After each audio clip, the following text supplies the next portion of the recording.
Hello class, introduction of museum and museology के course में online जो हमारे लेक्चर चल रहे हैं, इसमें अभी हम बात करेंगे concept of heritage studies, tangible heritage. और इसमें हम बात करेंगे कि टेंजिबल हेरिटेज में किस तरीके से कौन कौन से जो खंड हैं, किन किन कलाकृतियों को, किन किन वस्तुओं को सम्मिलित किया गया है। और भारतीय संदर्भ में अगर हम बात करें तो how to manage tangible cultural heritage, उस पर हम बात करेंगे। सबसे पहले हम ये देखते हैं what is tangible cultural heritage. इसके बारे में पिछले लेक्चर में भी थोड़ी चर्चा हुई थी कि वो सभी विरासतें, कलाकृतियाँ और मूर्तियाँ, गहने, कपड़े, सिक्के, वो सभी विरासतें जिनको हम देख सकते हैं, छू सकते हैं, महसूस कर सकते हैं, वो सभी की सभी विरासतें हमारी जो आती हैं वो टेंजिबल के वर्ग में आती हैं। ध्यान देने वाली बात यह है कि टेंजिबल हेरिटेज से हमारा मतलब है वो सभी विरासतें जिनका कोई भौतिक स्वरूप है, जो फिजिकल फॉर्म में है, जिनको देखा जा सकता है, छुआ जा सकता है, तो वो टेंजिबल हेरिटेज के वर्ग में आते हैं। टेंजिबल हेरिटेज को पुनः जो है हम दो भागों में बांटते हैं कि मूवेबल है, वो सारी कलाकृतियाँ, वो सारे वस्तुएं, वो सारे आर्टिफैक्ट्स जिनको हम एक जगह से दूसरी जगह पहुंचा सकते हैं, जिनको कि जो चल सकती हैं, जिनको चलाया जा सकता है, जिनको उठा के एक जगह से दूसरी जगह ले जाया जा सकता है। और इमूवेबल, वो सारी कलाकृतियां जो एक स्थान पर बनाई गई हैं, निर्धारित जगह पे फिक्स हैं और उनको एक जगह से दूसरी जगह ले जाना संभव नहीं है। यानी कि अगर इस वर्ग की हम विरासतों की बात करें तो वो सभी के सभी कलाकृतियां जो भवन हैं, भवनों के ध्वंसावशेष हैं, या अभी भी पूरी तरीके से जो मूर्तमान विरासतें हमारी, जैसे खजुराहो के मंदिर जो है, वो हमारे इमूवेबल टेंजिबल हेरिटेज के वर्ग में आएंगे। इसी तरीके से अगर मूवेबल कलाकृतियों की बात करें तो वो सभी कलाकृतियां जो हमने उनके मूल स्थान से उठा करके संग्रहालयों में या किसी संग्रह में जिसको हमने संकलित किया है, जिनको पहुंचाया है और जिनको उनके मूल स्थान से दूसरी जगह पर ले जाकर संकलित और संरक्षित किया जा रहा है, वो सभी की सभी मूवेबल कलाकृतियों के अंतर्गत आती हैं। टेंजिबल हेरिटेज जो है वो एक तरीके से कहें तो ह्यूमैनिटी की जो क्रिएटिविटी है, जो हमने बताया कि मानवीय सभ्यता और संस्कृति के विकास क्रम में जो भी मनुष्य की जो कलात्मकता है, मनुष्य की जो वैचारिक क्षमता है, मनुष्य का जो सोचने समझने की शक्ति है, मनुष्य का जो दूसरा जो समुदाय हित में जो जिन कलाकृतियों का, जिन वस्तुओं का समुदाय हित में निर्माण और सृजन किया गया है, तो उनको हम टेंजिबल हेरिटेज के फील्ड में रखते हैं। और इस तरीके से इसमें एक और चीज़ जो आती है वो ये आती है कि उन वस्तुओं को रखा जाता है मूर्तमान विरासतों के वर्ग में जिनका कोई ना कोई ऐतिहासिक, पुरातात्विक, सांस्कृतिक, सामाजिक, आर्थिक, राजनैतिक महत्व होता है। और इनको हम इस तरीके से परिभाषित करते हैं, वर्गीकृत करते हैं कि 100 वर्षों से पुरानी जो कलाकृतियां हैं, जैसे कि मूर्तियां, गहने, कपड़े, सिक्के और अस्त्र शस्त्र, ये अगर रथ वगैरह हैं, तो इनको हम 100 साल से पुरानी जो कलाकृतियां होती हैं, इनको हम विरासत की श्रेणी में रख लेते हैं। जब बात आती है पेपर मटेरियल की, ऑर्गेनिक मटेरियल की, तो खास करके मैन्यूस्क्रिप्ट को 75 साल से पुरानी जो भी मैन्यूस्क्रिप्ट्स हैं, बुक्स हैं, पेपर मटेरियल है, उसको आर्काइवल में रखते हैं या उसको हम विरासत के तौर पर स्वीकार करते हैं। ये जो कलाकृतियां हैं, जो जिसमें हम मूवेबल इनमूवेबल के दो पार्ट में रख रहे हैं, उसमें ये जो कलाकृतियां हैं, इनको चूंकि इनका एक भौतिक स्वरूप है, इनको देखा जा सकता है, इनको छुआ जा सकता है, इनको देख करके समझा जा सकता है, तो ये जो कलाकृतियां हैं इनको बहुत आसानी से इकट्ठा किया जा सकता है, एकत्र किया जा सकता है और संरक्षित किया जा सकता है। जो हमारी कंजर्वेशन की, अभी कंजर्वेशन साइंस की जो हमारी वर्तमान अवस्था है और जो टेक्निक्स हैं, जो तकनीकें हैं, जो नियम कानून लागू किए जा रहे हैं, उनके माध्यम से टेंजिबल फॉर्म ऑफ हेरिटेज को प्रिजर्व करना और उसको कंजर्व करना बहुत आसान है, बहुत आराम से इसको किया जा सकता है। और चूंकि ये मूर्तमान है, ये दिखलाई पड़ रहे हैं, इनको सामने से देखा और समझा जा सकता है, तो ये बहुत आसान है अगर इनको संरक्षण की विधियों का प्रॉपर तरीके से उपयोग किया जाए और ह्यूमन वैंडलिज्म से बचाया जाए, तो बहुत आसानी से ये एक पीढ़ी से दूसरी पीढ़ी तक चले जाते हैं। जैसे खजुराहो के मंदिर जो हैं 1100-1200 साल से भी अभी बने हुए हैं, और अगर हम उनको संरक्षण की जो वर्तमान हमारी अवस्था है, अगर उसमें हम अच्छी तरीके से संरक्षित करते हैं तो बहुत आसानी से हम अगली पीढ़ियों को उनको हैंड ओवर कर सकते हैं। ताजमहल के बारे में ये हम कह सकते हैं, हम दिलवाड़ा के जो जैन टेम्पल्स हैं उनके बारे में ये बात कह सकते हैं। इसके अलावा बहुत सुंदर सुंदर मूर्तियाँ हैं, जैसे कि दीदारगंज की यक्षिणी, या फिर खजुराहो की जो मूर्तियाँ हैं, अप्सराएँ हैं, या फिर बहुत सुंदर-सुंदर जो गॉड एंड गॉडेसेस की जो मूर्तियाँ बनाई गई हैं, अगर संरक्षण की वर्तमान अवस्था में हम उनको जो भी प्रिवेंटिव कंजर्वेशन के रूल रेगुलेशंस हैं उनको फॉलो करें, अगर कभी कोई प्रॉब्लम हो तो क्यूरेटिव कंजर्वेशन के फॉर्म में उनकी देख-रेख करें और उनको बचा करके रखें, प्रिवेंटिव कंजर्वेशन करें, तो बहुत आसानी से हम उसको इस पीढ़ी से अगली पीढ़ी तक हस्तांतरित कर सकते हैं। टेंजिबल हेरिटेज के फॉर्म की बात हुई थी पहले भी कि ये इमूवेबल हैं, जो कि मॉन्यूमेंट्स हैं, जो कि साइट्स पे, जो कि हेरिटेज साइट्स, कई बार क्या होता है कि एक्सकेवेटेड साइट्स पे भी हमको ध्वंसावशेष मिलते हैं, जो कि किसी पूरी की पूरी सभ्यता संस्कृति को प्रस्तुत कर रहे होते हैं। कभी किसी शहर के ध्वंसावशेष हो सकते हैं, कभी किसी महल के या किले के ध्वंसावशेष हो सकते हैं, जो कि टूटे फूटे जरूर हैं लेकिन वो वहां पर फिक्स फॉर्म में हैं। तो हमारी ये जो टेंजिबल हेरिटेज है, जैसे कि मोहनजोदड़ो और हड़प्पा के जो रिमेन्स हैं वो अपने साइट पर हैं। पूरी की पूरी इंटरप्रिटेशन आपको किताबों में मिलती है, एक्सकेवेशन रिपोर्ट में मिलती है, लेकिन आपको साइट, अगर मतलब आप उसको सही में अपनी आंखों से देखना चाहते हैं तो आपको साइट पे जाना पड़ेगा। इसी तरीके से नालंदा का जो यूनिवर्सिटी है, जो बौद्ध विहार है, या फिर अजंता एलोरा की हम बात करें, तो ये सबके सब जो इमूवेबल फॉर्म में हैं, ये अपनी जगह पर ही स्थापित हैं, चाहे वो इंटैक्ट हैं, पूरे स्वरूप में हैं, या फिर वो ध्वंसावशेष हैं। जैसे कि सारनाथ के ध्वंसावशेष हो गए, नालंदा के ध्वंसावशेष हो गए। तो कई बार क्या है कि इनका ध्वंस हो चुका है, ये टूट फूट चुके हैं, पर ये अपनी ही जगह पर हैं और इतने अच्छे तरीके से बने हुए हैं, या इतने भारी भरकम हैं, इतने वहाँ पे फिक्स फॉर्म में हैं कि इनको हम उठा करके दूसरी जगह नहीं ले जा सकते हैं। मूवेबल हेरिटेज में वो सभी ऑब्जेक्ट्स रखे जाते हैं जिनको इजीली एक स्थान से दूसरे स्थान तक ले जा सकते हैं और जिनको सुरक्षित संरक्षित किया जा सकता है, या फिर चाहे वो म्यूजियम में हो, चाहे वो पर्सनल कलेक्शन में हो। ठीक है, तो इस तरीके से हम देखते हैं कि इमूवेबल में हमको आर्किटेक्चरल रिमेन्स हो सकते हैं, बिल्डिंग्स हो सकती हैं, हिस्टोरिकल सिग्निफिकेंस वाले जो प्लेसेस हैं, कासल हैं, मॉन्यूमेंट्स हैं, या बहुत सारे जो शहरों के अवशेष मिलते हैं, आर्कियोलॉजिकल साइट्स हो सकती हैं, नेचुरल लैंडस्केप हो सकता है और कल्चरल स्पेसेस हो सकते हैं। तो इमूवेबल वो सारी चीज़ें जिनको हम एक स्थान से दूसरे स्थान तक ट्रांसफ़र नहीं कर सकते हैं। जैसे कि हम सुंदरवन डेल्टा है, उसको हमको प्रिजर्व करना है तो उसकी जगह पे ही जाके करना होगा। हम उसको वहाँ से उठा करके किसी बहुत सेफ एंड सिक्योर जगह पे ले जा करके उसका प्रिजर्वेशन नहीं कर सकते हैं। खजुराहो के मंदिरों को हम कहीं और प्लेस करके उनको नहीं प्रिजर्व कर सकते हैं। उनको प्रिजर्व करने के लिए हमको उनके साइट पे ही जाना होगा। अगर हम सारनाथ के रिमेन्स की बात करें या नालंदा के रिमेन्स की बात करें, तो जहाँ पर वो हैं उनको वहीं पर जाकर के प्रिजर्व करना पड़ता है। उनको उठा करके दूसरी जगह पे शिफ्ट करके प्रिजर्व या कंजर्व नहीं किया जा सकता है। तो ये इमूवेबल का सेगमेंट है। मूवेबल के सेगमेंट में वो सभी चीज़ें हैं, गहने, कपड़े, सिक्के, औजार, मूर्तियाँ, कई बार आर्किटेक्चरल रिमेन्स होते हैं, खंबे वगैरह होते हैं या डोर फ्रेम होते हैं जो उठ सकते हैं, जो उठाए जा सकते हैं, जिनको ले जाकर के म्यूजियम्स में या पर्सनल प्लेसेस पे कलेक्ट किया जा सकता है और प्रिजर्व किया जा सकता है। इसमें पेंटिंग, बुक्स, पॉटरी, ये सारी चीज़ें आती हैं। इमूवेबल हेरिटेज को जब भी प्रिजर्व करना है तो जैसा कि अभी हम बात कर रहे हैं कि उनको उनके साइट पर जाकर के ही हम प्रिजर्व एंड कंजर्व कर सकते हैं। वो एक जगह पर फिक्स हैं, उनको हिलाना या हटाना सही नहीं है। सिविल इंजीनियर्स की भाषा में अगर इसको कहा जाए तो वो ऐसा सजेस्ट करते हैं वो लोग कि जिस आर्किटेक्चर को आपने नहीं बनाया है, जिसके बेस के बारे में और जिसकी स्ट्रेंथ के बारे में, जिसकी एज के बारे में आपको नहीं पता है, उसके साथ छेड़छाड़ करना या उसको एक जगह से दूसरी जगह शिफ्ट करने का प्रयास करना या उसको हटाने की कोशिश करना, उसको अपने तरीके से मोल्ड एंड फोल्ड करने की कोशिश करना नहीं करना चाहिए, क्योंकि आपको पता नहीं है कि how to react that structure. तो जो भी इमूवेबल विरासतें हैं, जैसे कि बिल्डिंग्स हैं, जैसे कि हेरिटेज साइट्स हैं, जैसे कि नेचुरल हेरिटेज साइट्स हैं, कल्चरल प्रॉपर्टीज़ हैं, जो एक्सकेवेटेड साइट्स पे जो रिमेन्स मिलते हैं हमको, इनको एक जगह से दूसरी जगह ले जा नहीं सकते हैं। इनको इनके साइट पर जा करके ही कंजर्व एंड प्रिजर्व करना पड़ता है।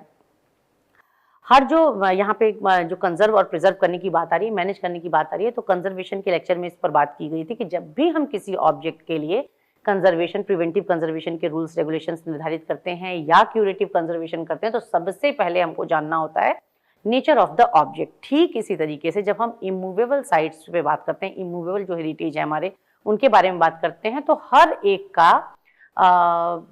जो बेस में जो सामग्री है, जो उसका बनाने का सामान है, जो उसका यूज़ करने का तरीका रहा है, जो उसकी स्ट्रेंथ है, जो उसके इंटरप्रिटेशन है, सब अलग हो जाएंगे। जैसे कि लाइमस्टोन से भी हमारे पास मॉन्यूमेंट्स बने हुए मिलते हैं जो कि बहुत इजीली डिके होता है। हमारे पास बासाल्ट के भी मॉन्यूमेंट्स हैं जिसका कि कंजर्वेशन और प्रिजर्वेशन अलग तरीके से होता है। ब्रिक के भी हैं हमारे पास ऐसे मॉन्यूमेंट्स, जैसे कि अभी हमें एक स्तूप आपके स्क्रीन पे दिख रहा है, तो इसमें ब्रिक भी दिखलाई पड़ता है। जो नालंदा के रिमेन्स हैं वहाँ भी ब्रिक दिखलाई पड़ता है। इंडस वैली सिविलाइजेशन के जो रिमेन्स मिलते हैं वहाँ भी अच्छे तरीके से पकाई गई वेल फॉर्म्ड ईंटें दिखती हैं। तो ईंट से बने हुए हमारे जो ऑब्जेक्ट्स हैं, इसके अलावा बासाल्ट के पत्थर मूर्तियां हैं, इसके अलावा चुनार का जो सैंडस्टोन है उससे बनी हुई चीज़ें मिलती हैं, लाइम स्टोन से बनी हुई चीज़ें मिलती हैं। बहुत तरीके के, अगर पत्थरों में ही हम बात करें, ईंटों में बात करें, तो बहुत तरीके का मटेरियल मिलता है। ठीक इसी तरीके से इनकी जुड़ाई करने के लिए भी अलग अलग जो हिस्ट्री के एराज हैं, जो सेगमेंट्स हैं, उसमें अलग अलग तरह के मटेरियल का प्रयोग किया जा रहा था, क्योंकि मिडिल एज में ज़्यादातर ऑर्गेनिक मटेरियल का प्रयोग किया जा रहा था। उनको जोड़ने के लिए, उनकी चिनाई करने के लिए उड़द की दाल और इस तरह की चीज़ों का प्रयोग किया जा रहा था। कहीं कहीं पे ये भी देखने को मिलता है कि भांग की पत्तियों का जो चूरा है उसको यूज़ किया गया है वो जोड़ने के लिए और उस एरिया को ठंडा बनाए रखने के लिए। ज़्यादातर जो पुरानी इमारतें हैं, जब आप उसमें जाते हैं तो आपको ये समझ में आता है कि प्रॉपर तरीके से क्रॉस वेंटिलेशन की व्यवस्था होती है। और ज़्यादातर जो इस तरह के एंशिएंट मॉन्यूमेंट्स हमारे हैं वो मौसम के साथ उसमें किसी एसी और किसी कूलर, किसी पंखे, किसी हीटर की ज़रूरत नहीं होती है। प्रायः वो मौसम के साथ उनके अंदर का टेम्परेचर खुद ही सेट होता है। गर्मियों में आपको वहाँ जाके बहुत अच्छा लगता है, ठंडा लगता है, सर्दियों में आपको वहाँ जाकर के सिक्योर फील होता है। तो ये भी एक आर्किटेक्चर की विशेषता है जो उनके बेस मटेरियल में यूज़ किया गया है। तो जब भी हम किसी हेरिटेज बिल्डिंग की या किसी इमूवेबल जो हमारा हेरिटेज है उसको जब हम प्रिजर्व करने की कोशिश करेंगे, तो सबसे पहले हमको बेसिक मटेरियल को इंटरप्रेट करना पड़ेगा, उसके नेचर ऑफ जो सेगमेंट है उसको इंटरप्रेट करना पड़ेगा, उसके नीड्स एंड रिक्वायरमेंट्स को समझना पड़ेगा। जैसा कि हम बता रहे हैं कि लाइम स्टोन जो होता है वो बहुत जल्दी डिके करता है, उसमें चिप्स निकल जाना, ये हो जाना। अगर आपके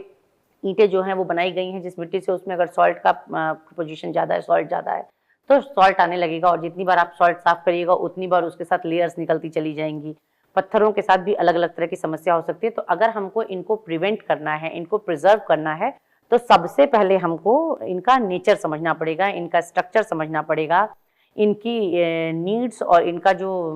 वो रहा है, इनका जो मैसेज रहा है उसको समझना पड़ेगा। कई बार जो है महल होते हैं, कई बार ये किले होते हैं, कई बार ये मंदिर हो सकते हैं, मस्जिद हो सकते हैं, पैलेस बिल्डिंग हो सकती है,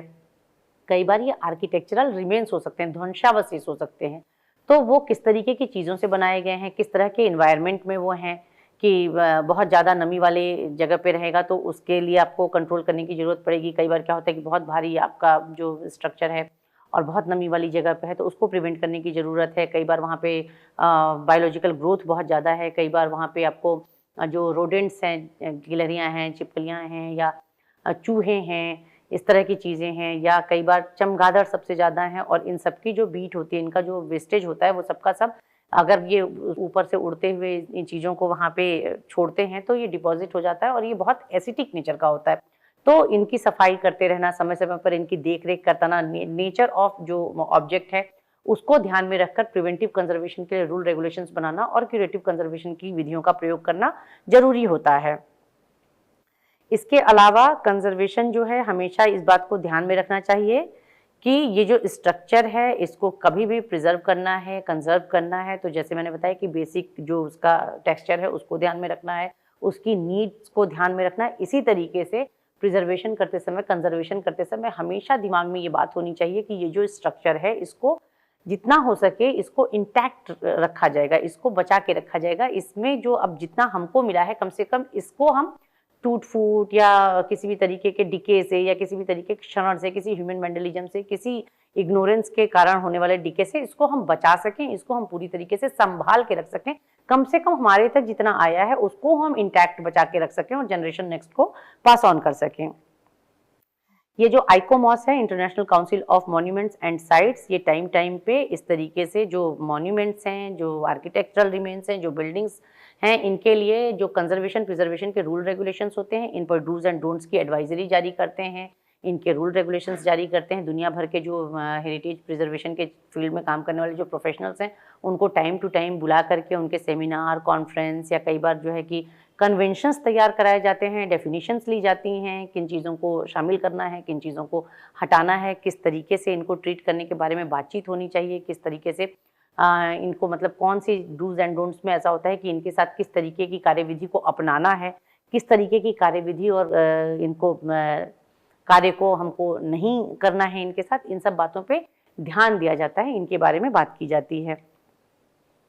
अब मैनेजमेंट ऑफ मूवेबल ऑब्जेक्ट की बात करें तो मूवेबल ऑब्जेक्ट जो है वो एक जगह से दूसरी जगह बहुत आराम से चले जाते हैं, लेकिन आराम से एक जगह से दूसरी जगह जाते समय हमेशा इस बात का ध्यान रखना होगा कि मिसमैनेजमेंट, मिसहैंडलिंग या कई बार इग्नोरेंस में इनको डैमेज होने का खतरा बहुत ज़्यादा होता है। बहुत सारी मूर्तियां हैं, सिक्के हैं, गहने हैं, कपड़े हैं, इनको डील करने का प्रॉपर एक तरीका होता है। म्यूजियम्स में, म्यूजियोलॉजी के कोर्सेज में इस बात के लिए प्रॉपर ट्रेनिंग दी जाती है, कंजर्वेशन के कोर्सेज में इस बात के लिए प्रॉपर ट्रेनिंग दी जाती है कि how to handle objects, museum objects. जैसे कि कुछ छोटे छोटे रूल्स इसके आप समझ सकते हैं कि विदाउट ग्लव्स आपको म्यूजियम ऑब्जेक्ट्स को या जो भी ऑब्जेक्ट है उसको टच नहीं करना चाहिए।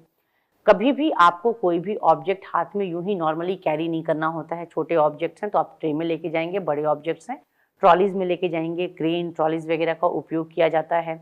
कभी भी अगर कोई मूर्ति है, दो लोग उठा के उसको एक जगह से दूसरी जगह नहीं लेके जाएंगे, हमेशा उसको ट्रॉली, क्रेन या छोटी मूर्तियां हैं, छोटे ये हैं मैन्युस्क्रिप्ट्स वगैरह हैं तो ट्रे में लेके जाएंगे। प्रॉपर उनको बेस प्रदान किया जाएगा, आराम से उनकी हैंडलिंग की जाएगी। हमेशा उनको ये देखते रहा जाएगा कि कहीं रख देने से, 2-3 मूर्तियों को जैसे कि हमेशा बताया जाता है म्यूजियम में कि स्टोरेज के अंदर या गैलरीज में तो खैर कम होता है ये, स्टोरेज के अंदर कई बार क्या होता है कि स्टोन स्कल्पचर्स हैं उनको एक के ऊपर एक ऐसे करके लिटा के रख देते हैं। ये तरीका बहुत गलत होता है क्योंकि जब भी आप कोई स्कल्पचर उठाएंगे या वापस रखेंगे तो दूसरे स्कल्पचर पे स्क्रैचेस आने के चांसेस बहुत ज़्यादा हैं। इसके अलावे वेट जो है कैरी कर रहे हैं, एक जो नीचे नीचे नीचे चले जा रहे हैं, स्टोन बहुत भारी होता है और वो एक के नीचे एक हो रहे हैं तो प्रिवेंटिव कंजर्वेशन में मिनिएचर पेंटिंग्स तक को 9 से 10 एक ड्रॉल में रखा जाता है और उनको भी शफल करते रहते हैं। हर 6-3 महीने पे उसको ऊपर से नीचे करते रहते हैं कि इनकी भार सहने की क्षमता है, उससे ज़्यादा इसको नहीं किया जा सकता। प्रायः जो म्यूजियम स्टोरेज हैं ज़्यादातर में क्या करते हैं कि पत्थर की मूर्तियों को एक के ऊपर एक लिटा के भी रख देते हैं या बहुत नज़दीक रख देते हैं, जिससे कि एक दूसरे को खींचते समय लड़ने का, गिरने का, टूटने का चांस पूरी तरीके से बना रहता है। इसके अलावा स्टोरेज में लंबे समय तक साफ सफाई नहीं हो रही है तो गंदगी होने का चांस होता है। और कई बार तो कुछ म्यूजियम्स में, कुछ जगहों पे जहाँ पे इनको रखा जाता है वहाँ पे आप कितना भी इंसिस्ट करिए वो लोग आपको खोल के नहीं देते हैं। बोलते हैं यहाँ तो सांप आता है, यहाँ तो बिच्छी आता है, यहाँ तो 40 साल से नहीं खुला है, अरे आप जाएंगे तो बहुत भयानक हो जाएगा, बहुत मुश्किल हो जाएगा। तो इस तरीके से ये ध्यान रखना है कि चाहे वो हमारा म्यूजियम के अंदर है, चाहे स्टोरेज के अंदर है, चाहे किसी के पर्सनल कलेक्शन में, टाइम टू टाइम उसकी देख रेख होनी चाहिए, उसकी साफ सफाई होनी चाहिए, उसका मिसमैनेजमेंट, ह्यूमन वैंडलिज्म से उसको बचाने की पूरी कोशिश होनी चाहिए। और हैंडलिंग के जो भी तरीके, लेटेस्ट टेक्निक्स जो कि आईकॉम और इंटैक, एनआरएलसी वाले जो प्रोफेशनल्स हैं जो आपको बार बार बता रहे हैं इनके रखरखाव और संरक्षण से संबंधित, उस पर ध्यान दिया जाए और ये कोशिश की जाए कि ये जो हमारे मूवेबल ऑब्जेक्ट्स हैं जो कि सेंसिटिव हैं इस बात के लिए कि वो एक जगह से दूसरी जगह ले जाते समय गिर सकते हैं, टूट सकते हैं। अगर हम उनको बिना ग्लव्स के हाथों से छूते हैं, हमारे स्किन पोर्स में भी ऑयल होता है जो कि उनके सरफेस पे एक्यूमुलेट कर सकता है। वहाँ पे जो मिट्टी बैठेगी वो सूखी मिट्टी भी उस ऑयल के साथ डिपॉजिट होकर डर्ट में कन्वर्ट होगी, वो एक स्टेन बनेगा, वो एसिटिक नेचर का हो सकता है, उसमें बायोलॉजिकल ग्रोथ हो सकती है, वो सरफेस को खराब कर सकता है। और छोटे छोटे इसी तरह के जो नुकसान होते हैं, यही नुकसान फिर आगे जा करके आपके ऑब्जेक्ट को पूरा का पूरा खराब कर सकते हैं या उसकी जो सौंदर्य है, उसका जो प्रेजेंटेशन है वो खराब हो सकता है अगर आपने इस तरीके से मिसहैंडलिंग करने की कोशिश की। म्यूजियम्स जो होते हैं वो कस्टोडियन होते हैं टेंजिबल हेरिटेज के, जो हमारे ऑब्जेक्ट्स हैं उनको रखने के, उनको संभालने के पूरे तरीके से। आईकॉम की तरफ से बार बार एडवाइजरी आती है, एनआरएलसी की तरफ से बार बार ट्रेनिंग दी जाती है, बताया जाता है। म्यूजियम एसोसिएशन ऑफ इंडिया में बार बार लोग इकट्ठे होते हैं, चर्चा पर चर्चा करते हैं और ये देखने की कोशिश करते हैं कि इन कलाकृतियों के साथ किस तरीके से, इनको किस तरीके से हैंडलिंग करनी है, इनकी हैंडलिंग किस तरीके से होनी चाहिए। इसके फिक्स रूल्स हैं, रूल्स रेगुलेशंस के साथ म्यूजियम में काम होता है। म्यूजियोलॉजी का कोर्स इसीलिए इंट्रोड्यूस हुआ था इंडिया में, जो हम हिस्ट्री ऑफ म्यूजियम में पढ़ाई कर रहे थे तो हमने पढ़ा था इस चीज़ को, जाना था इस चीज़ को कि मार्कम और हारग्रीव्स ने 1936 में एक बहुत बड़ा सर्वेक्षण किया और ये पाया कि भारतीय संग्रहालयों की जो बुरी स्थिति है, जो दुर्दशा है, उसका सबसे बड़ा कारण, 2 सबसे बड़े कारण बताए थे, बहुत सारे कारण उन्होंने वहाँ पे गिनवाए थे, लगभग 15 से 20 कारण थे, जिसमें 2 सबसे बड़े जो प्रोमिनेंट कारण थे वो थे, पहला तो था फंड का कमी और दूसरा था ट्रेंड म्यूजियम प्रोफेशनल्स की कमी होना। ट्रेंड म्यूजियम प्रोफेशनल्स अगर नहीं होंगे, टेंजिबल और इंटेंजिबल कल्चरल हेरिटेज को अगर हाउ टू हैंडल वाली चीजें अगर आपको नहीं आती हैं, आप प्रॉपरली ट्रेंड नहीं हैं, आप मिस हैंडल कर देंगे, आप गलत तरीके से चीजों को छू सकते हैं, उठा सकते हैं, रख सकते हैं, उनके साथ काम करते समय आपकी असावधानी से पूरा का पूरा ऑब्जेक्ट खराब हो सकता है कि वो आज आपने बिना ग्लव्स के अपने ऑब्जेक्ट को छुआ और एक जगह से दूसरी जगह लेके गए, आज वो नहीं खराब हो रहा है, आज आपको नहीं पता चलेगा। स्टोन का स्कल्पचर है तो 10-20 साल के बाद ये बात समझ में आएगी, तो आपको दोषी माना नहीं जाएगा, लेकिन दोषी आप हैं क्योंकि आपने ये आपके पोर्स के जो ऑयल्स हैं उसके सरफेस पे एक्यूमुलेट हुए और वहां से जाके डर्ट बैठी, वहां से जाके वो एसिडिक नेचर का हुआ और वहां से जाके आगे बायोलॉजिकल ग्रोथ हुई या सरफेस पे चिपिंग वगैरह का प्रॉब्लम आया। इसी तरीके से मैन्यूस्क्रिप्ट्स हैं, पेंटिंग्स हैं, आप उनको ऐसे उठा लेंगे और ऐसे लेके जा रहे हैं तो वो बीच में उस पर असर पड़ता है, उनका जो वेट है वो खुद उनका वेट ही उनको प्रॉब्लम कर सकता है। तो हैंडलिंग के समय जो रूल रेगुलेशंस हैं, जो डूज एंड डोंट्स हम लोगों को एडवाइजरी में बार बार दिए जाते हैं, रूल्स रेगुलेशंस बनाए जाते हैं, ट्रेनिंग दी जाती है, उस पर ध्यान देना चाहिए और उसके साथ ही कलाकृतियों का जो है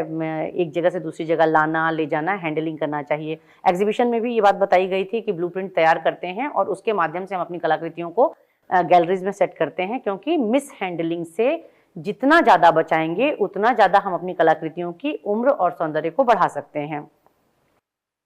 ये जो मूवेबल टेंजिबल हेरिटेज है, इसमें भी इनका जो नेचर है वो अलग अलग हो सकता है। ये ऑर्गेनिक हो सकते हैं, इनऑर्गेनिक हो सकते हैं और कंपोजिट हो सकते हैं। कंजर्वेशन के लेक्चर में इस बारे में बात की गई है कि ऑर्गेनिक क्या है, इनऑर्गेनिक क्या है और कंपोजिट फॉर्म क्या है। इन तीनों ही फॉर्म्स में ये कलाकृतियां हो सकती हैं और इसी के हिसाब से इनकी कंजर्वेशन की, इनके प्रिवेंशन की जो रिक्वायरमेंट्स हैं, जो इनकी ज़रूरतें हैं वो अलग अलग हो जाएंगी। जैसा कि आपको पहले बताया गया है कि जो ऑर्गेनिक ऑब्जेक्ट्स हैं उनका प्रिवेंटिव कंजर्वेशन बहुत ध्यान रख के करना होता है, उनकी कंजर्वेशन की रिक्वायरमेंट ज़्यादा होती हैं। उनके लिए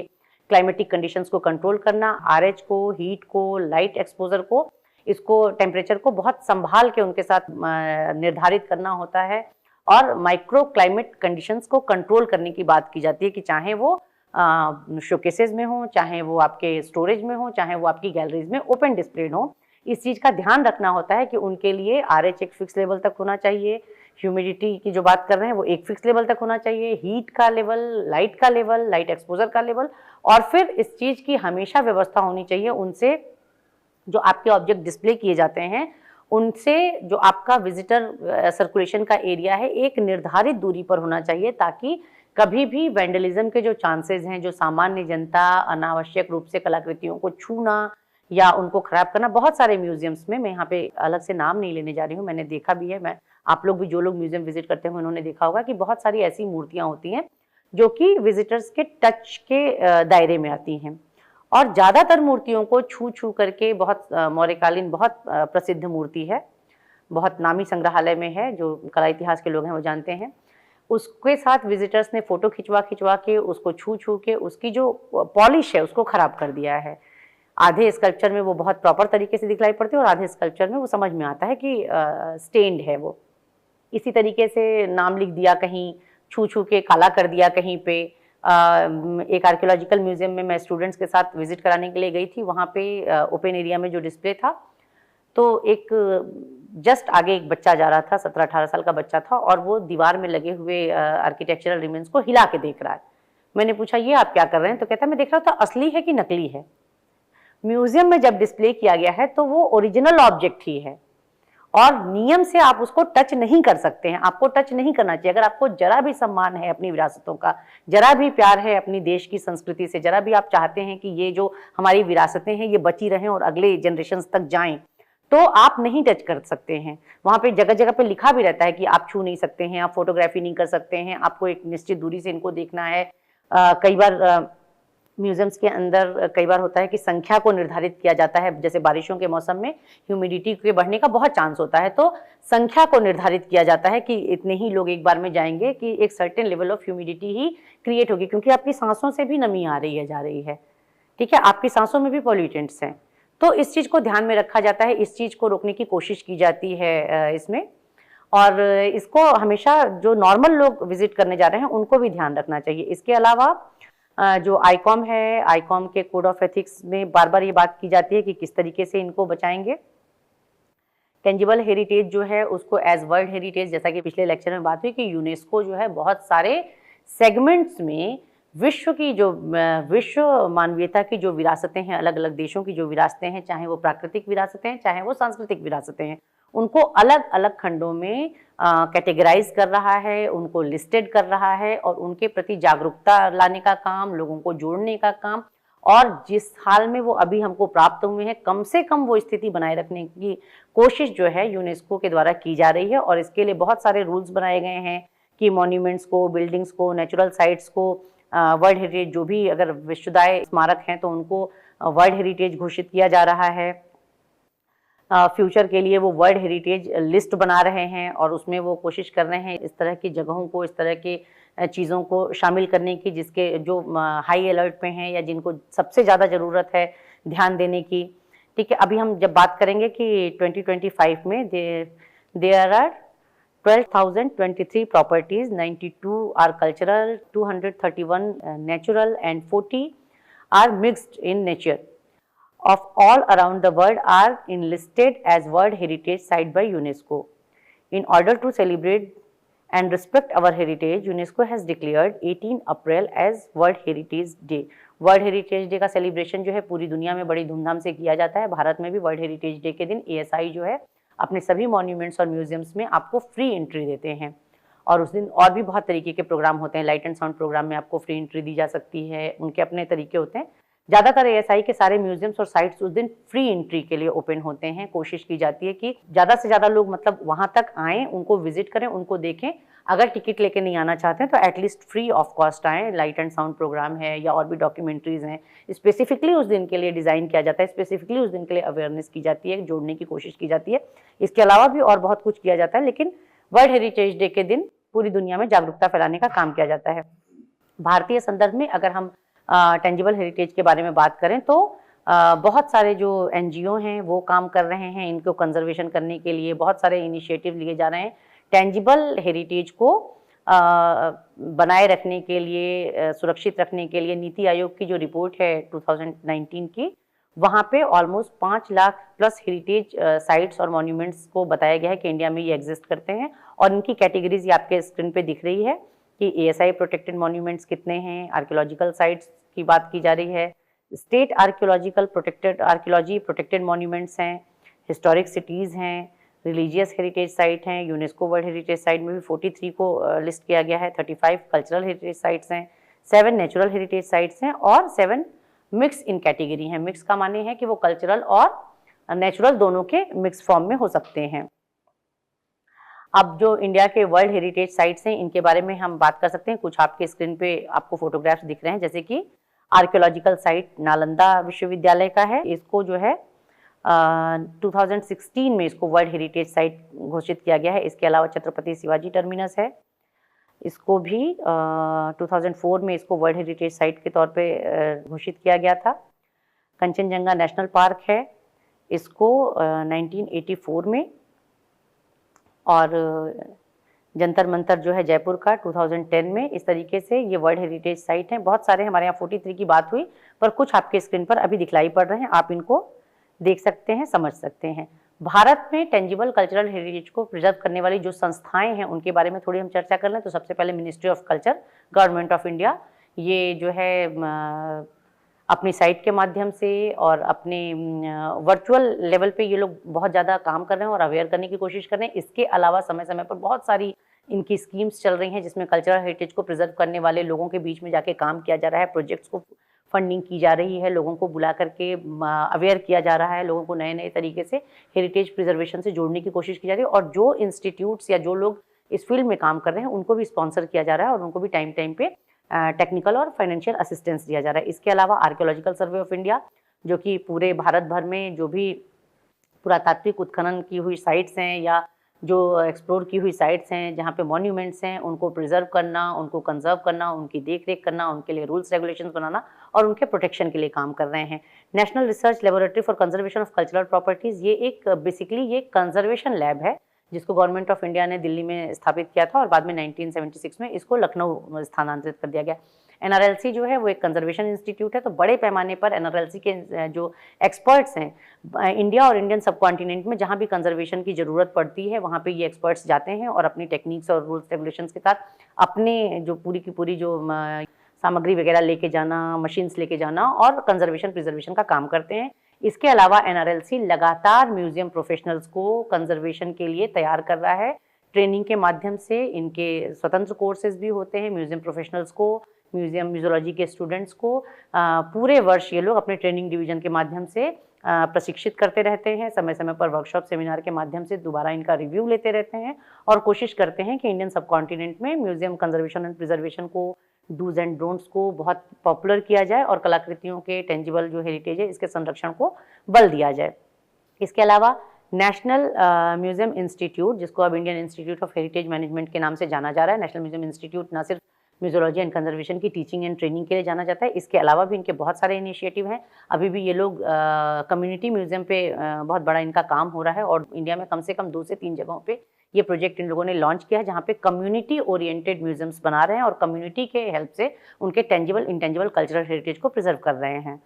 इसके अलावा national mission for monuments and antiquities है, जो कि all over the India monuments और एंटिक्विटीज़ को रिकॉग्नाइज करना, डॉक्यूमेंट करना, प्रिजर्व एंड कंजर्व करना और उनके लिए काम करना, उनको अगली जनरेशन्स तक बनाए रखने के लिए काम कर रहे हैं। नेशनल मिशन फॉर मैन्यूस्क्रिप्ट है, 2004 में इस बात को समझा गया कि हमारे देश की जो सांस्कृतिक बौद्धिक संपदा है बड़े पैमाने पर वो हमारे यहाँ हमारी मैन्यूस्क्रिप्ट्स में है। जब प्रेस का आविष्कार नहीं हुआ था और उसके पहले जो हमारे यहाँ जब लिखते थे तो हस्तलिखित ग्रंथ होते थे और इन्हीं ग्रंथों की बहुत सारी प्रतिलिपियां भी हाथ से ही तैयार की जाती थी। तो कहीं पूरे देश में आपको एक ही किसी ग्रंथ की अनेक मैन्यूस्क्रिप्ट्स मिल सकती हैं, लेकिन कई बार क्या होता है कि उनके जो मटेरियल होता है उसमें कुछ डिफरेंस देखने को मिलता है राइटिंग की वजह से, या कई बार जो राइटर है उसके इंटरप्रिटेशन की वजह से। जैसे रामचरितमानस की भी आपको बहुत कॉपियाँ मिल सकती हैं और रामायण की, वाल्मीकि रामायण की बहुत कॉपियाँ हैं। ऐसा भी होता है कि कई बार ग्रंथों में कुछ अलग से जोड़ा गया है तो फिर उसको अलग से एडिट करना और इस बात को समझना कि बाद में जो जोड़ा गया है जो स्टोरी को, जैसे कि वाल्मीकि रामायण में जो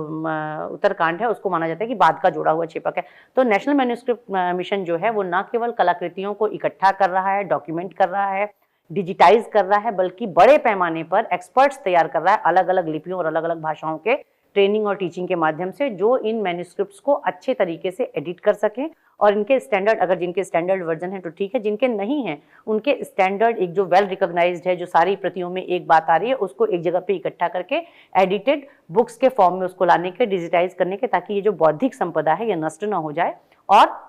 इसका लाभ हम भी ले सकें और हमारी अगली पीढ़ियां भी ले सकें। इसके अलावा national council of science museums है, जो पूरे भारत भर में साइंस म्यूजियम्स की चेन की देखरेख करता है और इसके बहुत सारे म्यूजियम्स, जैसे नेशनल म्यूजियम ऑफ इंडिया है जिसके बारे में बताया गया है कि टेक्निकल और फाइनेंशियल असिस्टेंस वो भारत भर के संग्रहालयों को देने में सक्षम है और समय समय पर देता रहता है। Indian museum, Salar Jung museum, Allahabad museum और इस तरह के बहुत सारे बड़े संग्रहालय हैं जो छोटे अपने आसपास के छोटे संग्रहालयों को तकनीकी और वित्तीय सहायता देते रहते हैं समय समय पर, ताकि टेंजिबल कल्चरल हेरिटेज को प्रिजर्व करने के लिए लोग तैयार हो सकें, लोग उसके साथ मानसिक रूप से जुड़ाव महसूस करें और उसको कंजर्व एंड प्रिजर्व करने के लिए एक्टिवली पार्टिसिपेट करें।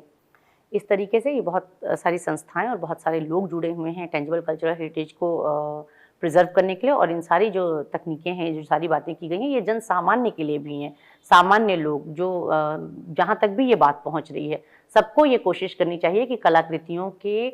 विरासतों के संरक्षण में उनका योगदान हो और विरासतों के प्रति उनका सम्मान है ऐसा नजर आए। ह्यूमन वैंडलिज्म नहीं करना है, कहीं पे भी जाके अपना नाम नहीं लिख देना है किसी मॉन्यूमेंट पे कि हम अमर हो जाएंगे। आप बिल्कुल अमर नहीं होंगे, आपके बारे में लोग बहुत खराब सोचेंगे, आपका पूरा सम्मान खत्म हो जाएगा। और कभी भी जाके वहाँ पे चिप्स खा के पैकेट नहीं फेंकना है, बॉटल नहीं फेंकनी है, बल्कि जितना हो सके अपनी विरासतों के प्रति सम्मान दिखाइए, उनको साफ सुथरा रखिए, उनको संरक्षित और संवर्धित करने में ये जो प्रोफेशनल्स और जो लोग लगे हैं उनकी मदद करिए। Thank you.